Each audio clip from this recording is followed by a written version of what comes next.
सो आज हम under construction property के एक बहुत ही इंपॉर्टेंट कॉन्सेप्ट के बारे में बात करेंगे, उसे डिस्कस करेंगे, जिसे हम कहते हैं पैरेलल फंडिंग। राइट। अगर आपने अंडर कंस्ट्रक्शन प्रॉपर्टी खरीदी है पहले कभी, तो आपने डेफिनेटली इस टर्म के बारे में सुना होगा। और जो फर्स्ट टाइम होम बायर है वो टर्म को ओवरलुक कर देते हैं क्योंकि उन्हें इस चीज को बराबर समझाया नहीं जाता। राइट।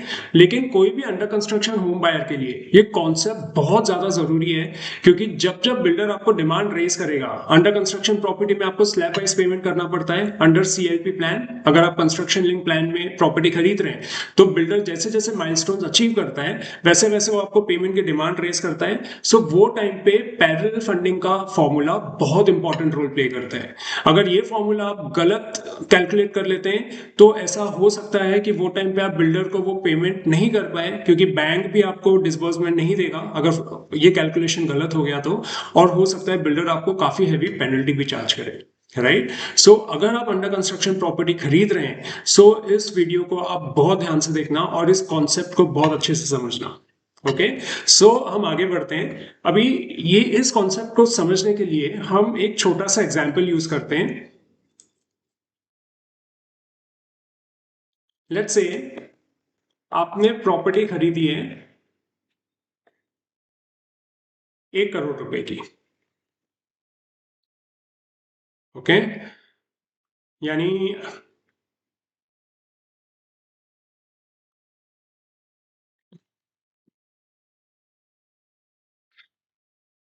100% हो गया आपका ट्रांजैक्शन वैल्यू। अब अब ये पेमेंट बिल्डर को जाएगा कैसे? फॉर एग्जाम्पल आपका सेल्फ कॉन्ट्रीब्यूशन होगा 20 lakh. Right. 20 lakhs is what you're going to pay from your savings, जो आपके टोटल प्रॉपर्टी वैल्यू का 20% हो गया।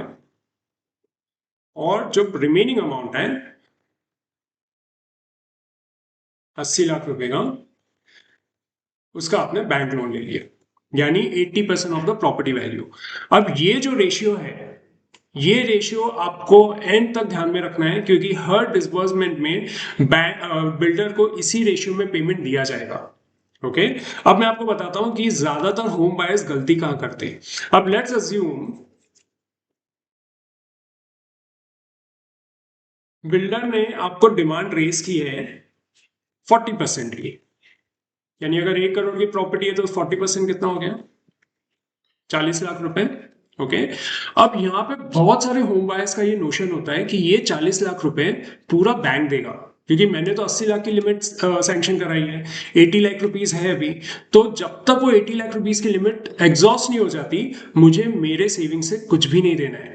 तो कई बार ऐसा होता है कि उनके पास वो पैसों का अरेंजमेंट नहीं होता है। अरेंजमेंट होता है तो उसे वो कहीं और यूज कर लेते हैं, ये सोच के कि मुझे तो मेरा कंट्रीब्यूशन 3 साल के बाद देना है जब प्रॉपर्टी पूरी बन जाएगी। ये सबसे बड़ी गलती होती है कोई भी अंडर कंस्ट्रक्शन होम बायर की, क्योंकि हर एक डिमांड में उनको भी पैसा देना होता है। राइट। सो अब हम समझते हैं कि ये जो 40 लाख का अमाउंट है जो बिल्डर ने आपसे डिमांड की है, वो बिल्डर को जाएगा कैसे। ओके। सो हम लोग वापस से इस रेशियो के बारे में बात करते हैं जो मैंने आपको बताया था कि हर डिमांड में आपको ये रेशियो याद रखना है। सो एक हो गया सेल्फ कंट्रीब्यूशन और दूसरा हो गया बैंक लोन। अभी सेल्फ कंट्रीब्यूशन और बैंक लोन का रेशियो कितना है? 20/80। राइट। मतलब जब जब बिल्डर डिमांड रेस करेगा तो वही रेशियो में बिल्डर को पेमेंट जाएगा।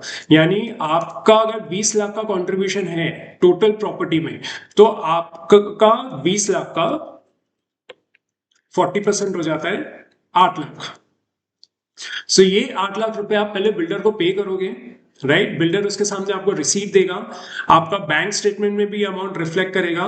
बिल्डर का पेमेंट रिसीट और आपका बैंक स्टेटमेंट, ये दोनों आप बैंक को प्रोवाइड करोगे। ओके। और जहां से आपने लोन लिया आपके लोन प्रोवाइडर को, और ये दोनों चीजें वेरीफाई करके once your 8 lakh rupees is satisfied, फिर बैंक अपने कंट्रीब्यूशन का, यानी उसका जो 80 लाख है, 80 लाख का 40% हो जाता है 32 lakhs. So payment made to the builder.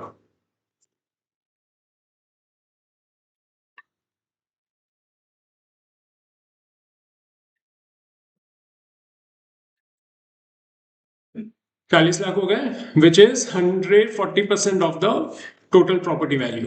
सो ये अमाउंट और ये अमाउंट मैच हो रही है, राइट। 40 लाख की डिमांड रेज की थी बिल्डर ने, 40 लाख आपने बिल्डर को पे कर दिए, लेकिन उसका जो फॉर्मूला है वो आपके अंडरस्टैंडिंग से शायद थोड़ा अलग है कि ये 40 लाख पूरा बैंक ने नहीं दिया है, आपका जो 20 लाख का कंट्रीब्यूशन है वो आपने उसमें से 8 लाख रुपए आपने दिए हैं और जो बैंक का कंट्रीब्यूशन है उसमें से 32 लाख बैंक ने दिया है। सो इसी रेशियो में, ये रेशियो आपको हमेशा याद रखना है जब भी आप लोन सैंक्शन कराते हैं।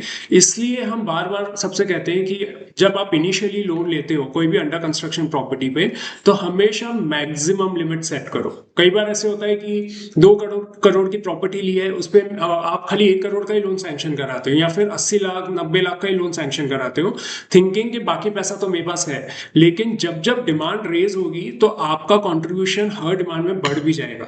सो जितना आप कंट्रीब्यूशन आपका कम रखोगे उतना आपको कम देना पड़ेगा और बैंक ज्यादा देगा। और लास्ट में अगर आपको एक्स्ट्रा लिमिट की जरूरत नहीं है तो आप बैंक को बोल के वो लिमिट कैंसिल करा सकते हो।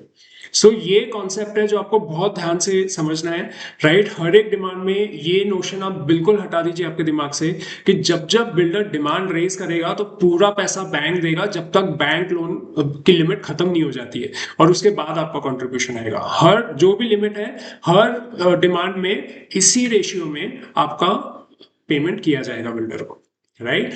आई होप ये कॉन्सेप्ट आप बहुत अच्छे से समझ चुके हैं। इन केस अगर आपको कुछ क्वेरी है और if you need any specific calculation to be done, आप डायरेक्टली हमें रीच आउट कर सकते हो। You can WhatsApp us on 8108083838 और इसका हमने कैलकुलेटर भी बनाया है। सो इन केस अगर आपको उसकी जरूरत है, so you reach out to us and will be more than happy to share it with you. Thank you.